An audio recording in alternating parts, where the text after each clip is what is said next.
গাজীপুরের শ্রীপুরে একটি পিকনিকের বাস বিদ্যুতায়িত হয়ে ৩ শিক্ষার্থী মারা গেছেন।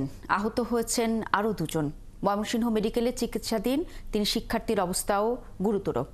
প্রত্যক্ষদর্শীরা জানান, দুতলা বাস নিয়ে আঞ্চলিক সড়কে ঢোকা এবং সড়কের উপর ঝুঁকিপূর্ণভাবে বিদ্যুতের তার ঝুলে থাকার কারণে এই দুর্ঘটনা। সহকর্মীদের তথ্য ছবিতে প্রতিবেদন।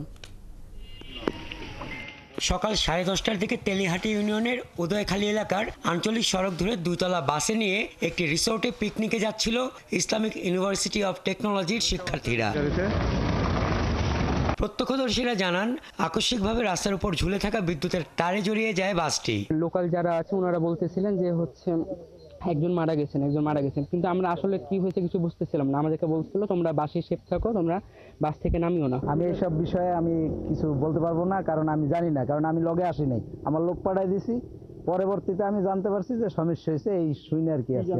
এ সময় ঘটনাস্থলেই এক শিক্ষার্থী মারা যায়, আহত হয় 30 জনের বেশি। এলাকার লোকজনের দাবি, বিদ্যুতের তার অনেকটা ঝুলন্ত অবস্থায় থাকা এই দুর্ঘটনার কারণ। তারা আরো জানান, এই সড়ক দুতলা বাস চলার উপযোগী নয়। দুইটা মেয়ে জানালা দিয়ে লাফ দেয় আর ঘটনাস্থল থেকে একজনকে প্রথমে এই সাইড, মুখের এই সাইড পুরো অবস্থায় ভিতর থেকে বার করা হয়। কারেন্টের যে তারগুলো ছিল অত্যন্ত নিচু জায়গায় থাকার ফলে বাসের সাথে যে কারেন্টের তারে সংঘর্ষ হয় এবং সংঘর্ষটা হওয়ার ফলে মূলত এই ঘটনাটা ঘটে। এরই মধ্যে পুলিশ ঘটনাস্থল পরিদর্শন করেছে।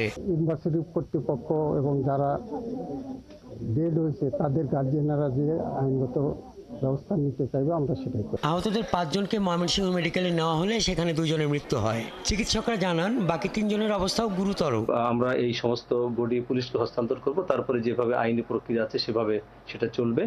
আর যে 2 জন আহত আছে তাদের সমস্ত চিকিৎসার ব্যয়ভার আমরা বহন করব হাসপাতাল থেকে, এবং তাদের সুষ্ঠু চিকিৎসার জন্য যা কিছু করা দরকার সবকিছু আমরা করব। নিহতদের পরিচয় পাওয়া গেছে। এরা হচ্ছেন মীর মোজাম্মেল নাইম, মুস্তাসির নাহিন ও জুবাইর আলম সাকিব। তারা সবাই গাজীপুরের ইসলামিক ইউনিভার্সিটি অব টেকনোলজির মেকানিক্যাল ইঞ্জিনিয়ারিং বিভাগের শিক্ষার্থী। এদিকে দুর্ঘটনা তদন্তে 4 সদস্যের তদন্ত কমিটি গঠন করা হয়েছে। হাসান আহমেদ, 71।